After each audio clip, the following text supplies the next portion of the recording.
Good afternoon, colleagues. I hope that you enjoyed a very hot day today. Today I am going to be discussing mining and metals in ancient Egypt and Nubia. So Nubia is that part of Egypt that extended into modern-day Sudan, but the development of Nubia and Egypt is so interlinked that sometimes it doesn't make sense dividing them. And the other reason why I included that is because Nubia also had some interactions with the other parts of sub-Saharan Africa. So that will form, that will contribute towards a building up of the connections, particularly with the other regions on the African continent, such that by Friday we should be able to consolidate everything to come up with a clear picture in terms of the metals in African societies. So on the board I have different images, particularly these pyramids, some of the most iconic and well-known pieces of cultural heritage from Egypt. And this is also an example of some of the gold objects that were produced by Egyptian goldsmiths. And the advantage of dealing with ancient Egypt and Nubia is that in addition to remnants and remains from the past, such as these ones, they also exist some paintings, such as this one, which are found in most tombs, particularly from the Old Kingdom times, so that's around about 3000 BC onwards. So I will be drawing heavily from some of these pictorial paintings. So for example, there is a lot that is happening here that relates to metalworking. So this slide will come back a little later. This is just a map of Africa, which summarizes, based on the state of current research, some of the mines that were exploited before the Industrial Revolution, or before industrialization. That's the late 19th century in most of Africa. So our region of interest, Egypt, which is that side.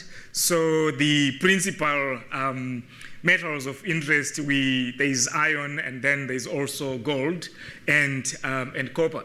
So where those dots are clustered, this is what is known as the Eastern Desert in Egypt. So we will be discussing that area a lot. And as we come down into the Sudan, we are now getting into Nubian territory. So the Nile will run down something like this back to its source, which is around modern-day Lake Victoria, basically. So to pick up from the generalized discussion that I presented yesterday, so the earliest evidence of metallurgy, intentional metallurgy, so deliberate smelting of ores to produce usable metal, Middle East, in Serbia, Iran, and other places. But for Egypt, it's more or less at the same time, what is known as the Pre-dynastic period, and then also Egypt entered a period of the Bronze Age. And then, unfortunately, or the difference between this time period in the Middle East and Egypt is that the Iron Age of Egypt starts somewhere around 800 BC. And as I mentioned yesterday, there was a lot of technological conservatism in Egypt. And some people ask the question, what is the difference between bronze and iron?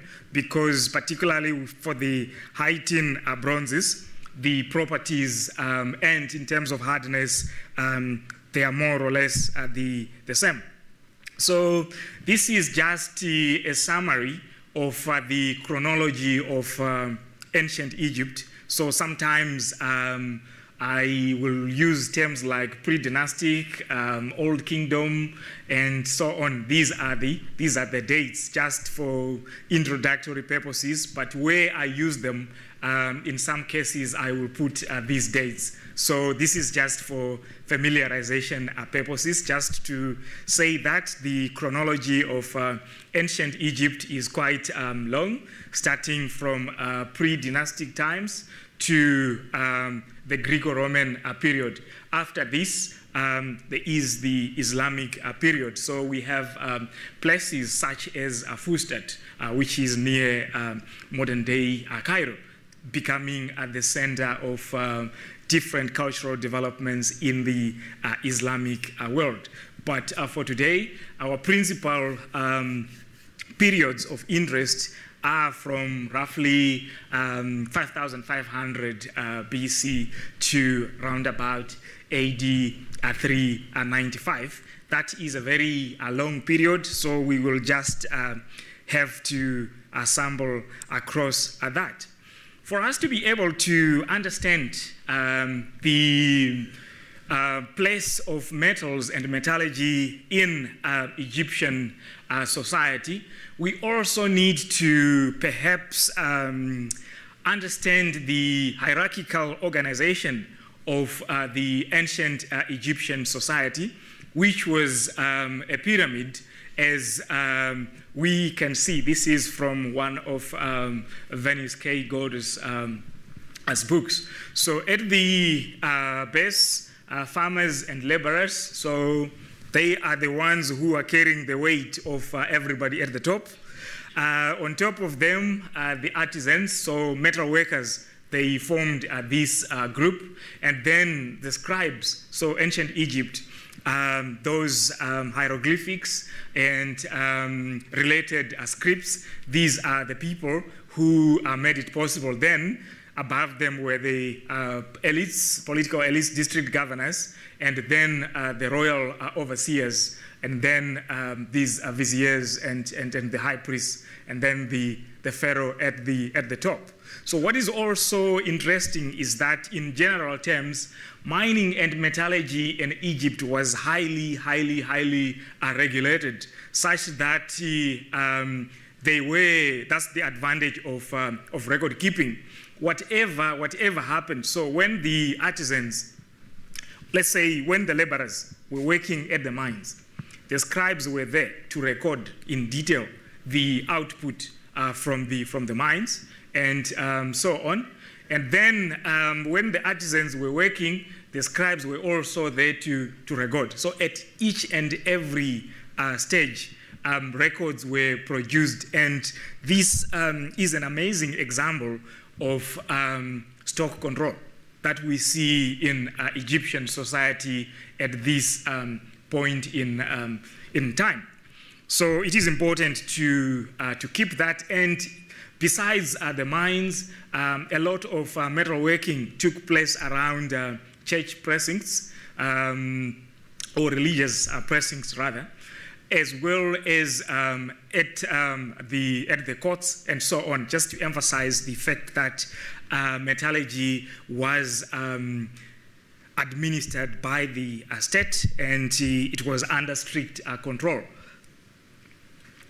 When we when we think about ancient Egypt, this is one of the images that comes up to the imagination. So how many limestone blocks were used to make these pyramids and so on. So how much labor was invested in making this possible? What was the organization of labor? How many slaves? And so on.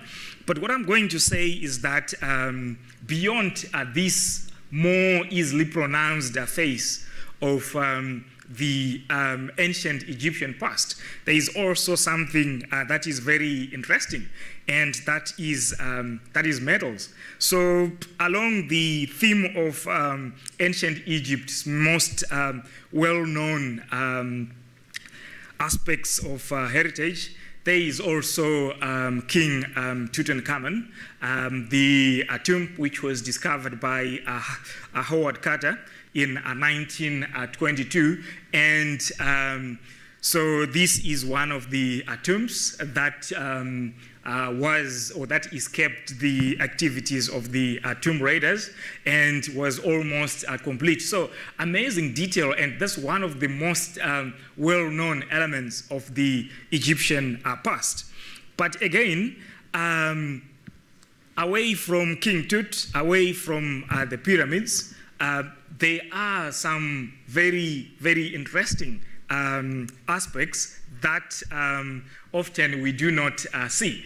I mentioned the fact that when we talk of ancient Egypt, there are a number of wall paintings, particularly from tombs, the so-called mastabas, and so on. So in those, we can see different aspects of Egyptian life. So when coupled to the existence of hieroglyphics script on walls, as well as some of those papyri scrolls, that forms an amazing database of information. So this is just a picture, a random picture from one of the tomb paintings. But what we can do here is we can reconstruct a lot of information in terms of what was happening in ancient Egypt, cows and labor and so on. So that is one of the most interesting things about ancient Egypt. And apologies, I don't know if this is quite clear from the back. It does look hazy from the computer screen, but this is also another element. So the racial dimension of ancient Egypt, of society in ancient Egypt. I did mention that Nubia was part of ancient Egypt for a greater part of the time. So we also see these dynamics from some of the tomb paintings in around Giza and other places. So in terms of the pictorial depictions on some of those walls, so you can see some of that hieroglyphic script at the top, and you can clearly see the economic events. So that's the plow. We are talking of the Middle Kingdom. So we're talking about 2000 BC, 1500 BC. These guys, they already had this plow, and these are some of the. So that's a very rich source of information. And other than this, the picture that we are seeing here, a lot of stuff related to metalworking has been gleaned from these sources. So this is just another random picture, which just shows, how people looked like. And so you can also see in terms of dress, in terms of jewelry, and so on. So those who can read the script can actually decode the message that is being communicated here. Last year, I spent some time at the Egyptian Museum in Berlin, and one of my hosts tried to teach me, but I think I have a very thick head because I didn't go very far. So I mentioned the fact that Nubia and Egypt interlinked. So these are some of the images. There is a time, particularly in the New Kingdom, when the Nubian pharaohs ruled Egypt. So this is one of the paintings. Again, just emphasizing that the interracial nature. This again emphasizes what we have seen before, which is just the general day-to-day economic activities in ancient Egypt. If you are interested in ecology, these are some of the plants, and you can actually identify what they are. So again, in terms of metalworking, what is happening here is that this is a very interesting image, and I will show it again. This is somebody who is weighing the amount of metal to use for a specific task. So this is a balance. And I will I'll make further comments when I get to this slide again. And this is a metal worker. You can see putting final touches on this object. So you can also find information on basically everything as far as ancient Egyptian life is concerned. This is another scene of metalworking. These are the tongs, and these guys, this seems like they're working, hammering sheet metal, and so on. So you can clearly see the events and activities which the people are doing. So with this background, I'm now going into the specifics of ancient Egyptian metallurgy. So just to emphasize the point that the development of metallurgy in prehistoric Egypt corresponds with the evolution of civilization along the Nile, particularly Upper Egypt, Middle Egypt, as well as Lower Egypt. So the evidence of metalworking, it comes from production remains, so the waste, so the slag, remains of furnaces, and in some cases, finished objects. And then there are also, as I have shown at the beginning, pictures as well as hieroglyphics, inscriptions. So this, the combined database, the archaeological evidence from remnant materials, the pictures from the tombs, the hieroglyphics inscriptions, they provide significant information that has enhanced our knowledge of how copper, tin, iron, gold, silver, lead, and mercury were worked by the ancient Egyptians. So the alloys that were used, bronze was one of them. And then there's also this alloy here, which is known as electrum. Any guess? What is electrum? Silver and gold. And indeed, it's silver and gold, and the Romans were also working electrum. So these are some of the metals and alloys that were being worked. But the fact that silver and gold were worked, and it also means that the technology to separate silver from gold was not yet developed. So it's something that evolved much later. So some of the, in terms of the pictorial depictions, so the first scenes of metalworking were found in Giza, and on the walls of the tomb of Queen Miasank III. And there are also similar depictions in other places. And when we combine this with the archaeological evidence, we come up with a very important picture. So this is a map that combines Egypt and then Nubia, and all these, some of these places, they are associated with metalworking. So Meroe in the Sudan is indeed one of the major centers of ironworking. And then there's also Buhan, which is associated with copper working during the New Kingdom. And this area here is also believed to have been the source of gold at various points. So there are also those places such as Nokratis, Defana, Wadi Dib. There are also places where archaeologists have found remnants of metalworking in the form of slags, bases of furnaces, and in some cases, finished objects. So if we are to summarize the chronology of Egyptian metallurgy. The Badarian period, around 5000 BC, if not slightly earlier, that's when archaeologists begin to see evidence of copper working. And then comes the Nakada 1 and up to 3 cultures, which is mostly concentrated along the Nile Delta.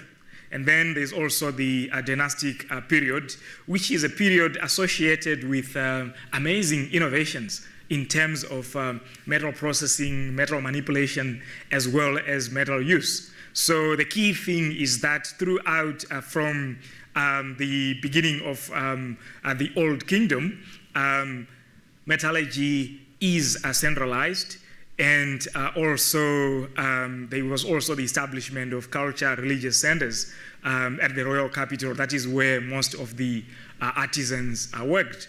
And there was also the establishment of a professional class and the establishment of trades. You are an artisan, you are a scribe, and so on. So this is a hallmark of Egyptian society. So metal was used to make utilitarian objects, but the precious metals, gold, silver, and electrum, sometimes they were used for making accessories that went onto coffins, objects associated with death, masks, statues, and they were also used to decorate temples. And it is also interesting, just as a piece of general knowledge, that in the Old Kingdom, silver was more valuable than gold. But this was reversed in the New Kingdom, and by the time of Ptolemy, the value of gold, the ratio of gold to silver was 13 to 1. So, for one to be able to work metals, they must at least mine or extract them from the earth, from the underground or from the earth's surface. So mineral exploration is or was a very established enterprise in ancient Egypt. So besides the territory of ancient Egypt itself, the ancient Egyptians also explored for gold, for copper in Nubia, in the Middle East. So yesterday I mentioned the copper production landscape of Feinan in Jordan. During the New Kingdom, the Egyptians actually had a temple and a settlement. So they actually controlled copper production in that area, just to emphasize the fact that the Egyptians traveled to different areas to source metals. The land of Punt is believed to be somewhere near modern-day Somalia, or Djibouti or thereabout, that part of the Horn of Africa, such that the Egyptians would transport the gold, the copper, and so on by sea using that Red Sea. There was also an overland transport and well-developed logistics systems that involved slaves, that also involved laborers. So the gold, the principal source of the gold is what is known as the Eastern Desert, and also in Nubia. The silver came from, or some of the silver came from modern-day Libya. Copper, it came some from modern-day Jordan, the Sinai Desert, Nubia, as well as the Eastern Desert. So gold and silver, sometimes they were mixed to produce electrum. Then there's also meteoric iron, which we should not forget. According to some hieroglyphic texts, meteoric iron was referred to as a metal from heaven. And indeed, it was metal from heaven because it fell from the sky. In terms of the work that has been done, in terms of understanding the nature of ancient Egyptian mining, there is quite a bit of work, particularly a German team led by Professor Clem and his wife, who is also another Professor Clem, so Clem and Clem. They did a lot of work in the Eastern Desert, and they documented the techniques. Sometimes they could do alluvial, the ancient Egyptians would do alluvial mining. Sometimes they would do open mining, that is excavating into the ground to extract mineral-rich rock and then grinding it or processing it to get the mineral. In other cases, they also practiced underground mining, which involved digging tunnels into the ground and also following the mineralization. So that also created a series of channels, adits, as well as galleries and stops under the ground. So that was so one of the most interesting developments associated with ancient Egyptian mining. We can also say the same thing about the mining in the Middle East, is that if you are mining and then you get down to some depths, let's say 50 meters or thereabout, ventilation becomes a challenge. So what happened was that in some cases, the ancient Egyptians would then sink vertical inclines that connected or that intersected with some of the galleries and shafts. So that then were supposed they served the process of introducing fresh air. So that's a technology that we see from very early on, and some of the holes that were drilled were so tiny that even archaeologists are trying to find out exactly how they were drilled. So Benno Rothenberg's work in the Araba Desert in modern-day Israel, it has documented some of those shafts that are very, very, very, very narrow, and yet they connect to the galleries and shafts that are underneath. So those shafts, those galleries, they are in existence today, and archaeologists have studied them. So this is a map of Egypt, just to translate into reality or practice what I was talking about. So the good thing about Egypt is that during Ramses III time period, there are some inscriptions that he recorded at the source of the gold, and you can clearly see some of the mines. That there is the gold from Kush, there is the gold of this area, and so on. This is where the ancient Egyptians were sourcing their gold from, and this is what makes ancient Egypt a very interesting area of study, because very often you have the benefit of written records of documentation that you can take to the ground for verification. I mentioned the fact that when they dug underground, sometimes they needed to beneficiate the ore, to separate the mineral from the accessory material. So these are some of the tools that were used, and these are hammerstones that were found in the Eastern Desert, and to mill, for milling. These are some of the grinding stones which were found in mines in the Eastern Desert. So this is a grinding stone that is similar to the ones that would be used for processing grain. So all those nice objects that we see on King Tut and others, these are the tools that contributed towards their production.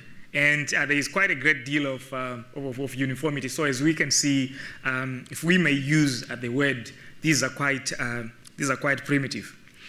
But one of the major highlights from ancient Egypt, as far as mining is concerned, is that that is also where the world's first known geological map comes from. So there is what is known as the Turin papyri, which is annotated with hieroglyphic script. It's in the museum in Turin at the moment. It is a geological map dating to 1160 BC, and it dates to the time period of Ramses IV. The dimensions of the map are 2.8 meters multiplied by 0.14 meters. And it depicts a gold mine settlement in the eastern desert. So in this area, that is where the map, and this is just the image of the map on a papyri a scroll. And Harel actually decoded the meaning of or the inscriptions, what the text, what these inscriptions are saying. And these are probably some of the roads. So the most amazing thing is that what Harold did is that he then transcribed this information into this, which is something that we can understand. So you can clearly see that the road that leads to the sea, the house of the gold working settlement, the hill of so-and-so, the mountains of silver and gold, the mountains in which gold is washed. And so this is, 1160 BC, this is when this map was developed. And it fascinates most people who are interested in the beginning of mining, geology, as well as mapping. The original, this one, is, as I said, it's in the museum in Italy, and this is one of the most well-published maps on that. So mining, after they obtained the ore, they would then smelt it in the case of copper, in the case of iron, and then produce usable metal, which was then further worked in a forge, which was either hammered to produce different shapes. Gold, silver, and the other non-ferrous metals that were known to ancient Egyptians at the time, they could be cast into using in different molds to produce different predetermined shapes. So in terms of working sheet metal, they also worked plate, and then there was also some basic forms of welding, such as forge welding. There was also soldering with the use of lead. And then one of the most important processes was polishing, which could produce very shiny surfaces. So the good thing about Egypt is that all these processes, we can see them recorded on different types of tombs or on different types of media. So the ancient Egyptian metal smelting reduction, it started in bowl furnaces, just like I said yesterday, a hole dug into the ground 45 centimeters in depth, and then the air was supplied initially by blowing through a reed, and later on there was the use of bellows. So the technology also evolved with time to smelting in shaft furnaces, and then there was also the beginning of iron smelting in Egypt, which is at places such as Naucratis, which is right on the edge near the modern day Alexandria, and there is some iron slag as well as some ore. And then the other place of principal interest is a place known as Meroe, which was the capital of the kingdom of Kush. So there are different technologies that speak to this. So what I will just do is to give you a sample of, or a representation of the technologies that were used for smelting copper, for smelting iron, and so on, so that we get an idea. And then I will end up by talking about some methods of producing metal or working gold and copper, such as the lost wax technique and other interesting methods. So Old and Middle Kingdom, the ancient Egyptians used bowl furnaces, and so the blowing tools sometimes also evolved. A mouth would be used to blow. Then they also used some big bellows, so the skins of goats or gazelle. And then later on, there were innovations, particularly in areas such as pot bellows, drum bellows, and even dish bellows. So pot bellows is just like taking a clay pot and then covering it with an animal skin diaphragm, and then just open at the top for a valve. And then you can just pump it for the rhythm, and then you can get a very nice and consistent supply of air. The drum bellows, they are also much more effective. Piston bellows, they are something that was used, but much later. So talking about the pictorial depictions, these are people who are working metal, and they are blowing into a crucible. So 6 in total, and this is a reed, and it is tipped with clay. So the clay is the one that is in contact with the crucible. So blowing into this, that is what is sustaining combustion.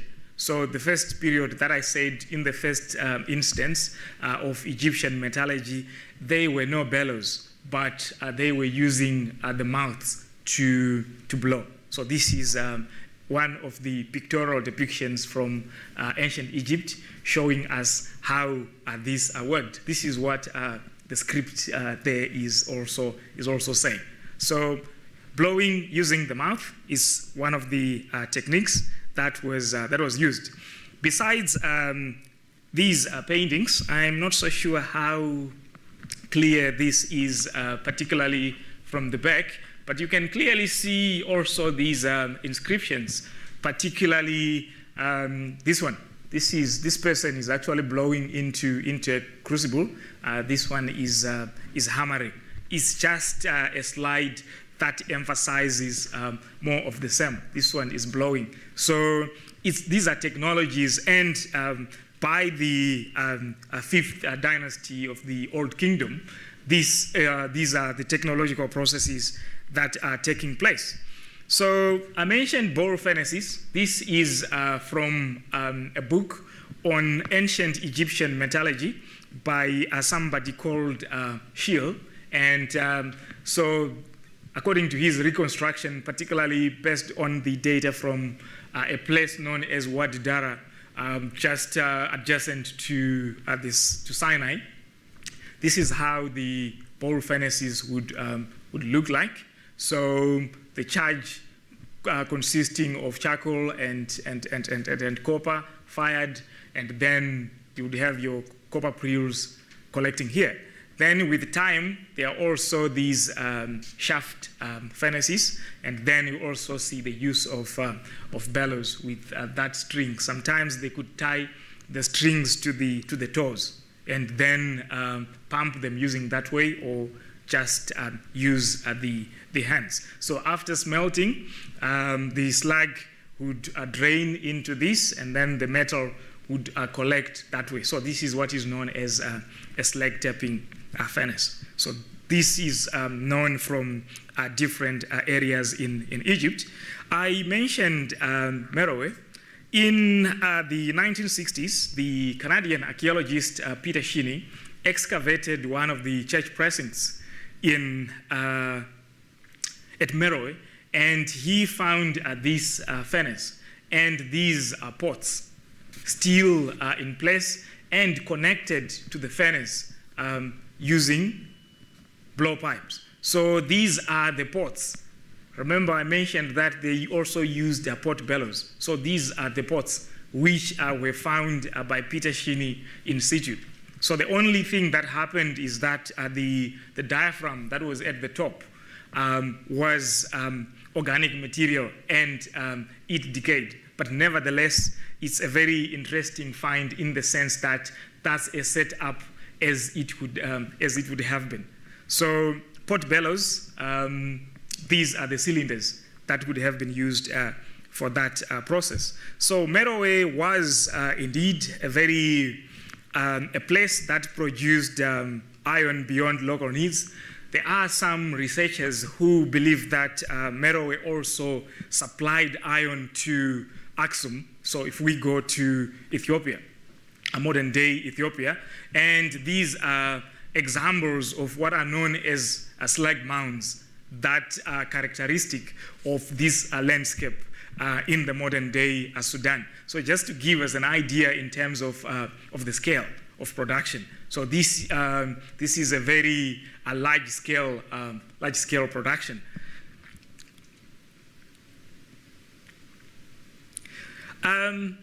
The metal from those furnaces, it was worked in different ways: hammering, soldering, casting, polishing, and used in different contexts. So what I will just do from now is to take us through a tour of different slides, and then explain the different processes as they were unfolding. So I mentioned the fact that in ancient Egypt, metals and metalworking, they fell under a state control. So you could not work metal without any authorization. So what was happening was that if you were an artisan attached to a church, before you start your work, you would have somebody who would record the stock. How much did you take? And then you go and work, and then when you return stock, that person would also reconcile. So to demonstrate that the ancient Egyptians were very serious about that, I wish that we were doing that in our own society.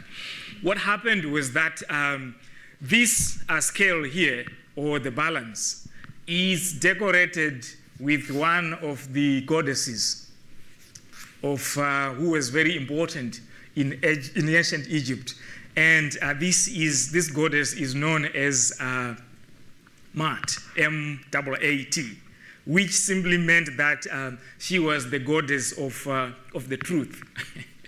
and so when you are weighing and so on, you had to be truthful, you had to be honest, and why I said I wish that it applied to our own process is that, of course, you would also not do corruption because the goddess is overlooking.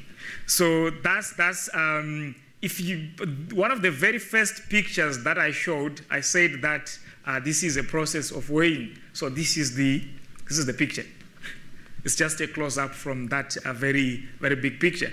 Again, the main point to take from this slide is that stock was tightly controlled in ancient Egypt, and to the extent that it was something that was in the realm of the gods.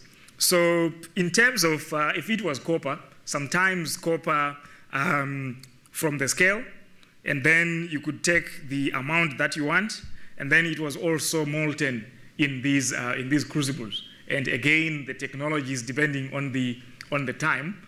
These guys are also blowing into that. This is a tracing of one of the originals that I showed earlier on. So with non-ferrous metals, such as copper, such as gold, casting was also an important part of the process. So molten metal was poured into preformed molds to create predetermined shapes. So what was happening is that from the Old Kingdom at times, we can also see the use of two-part molds. So if you have got a complicated object, sometimes you cast the first part, and then you also cast the next one.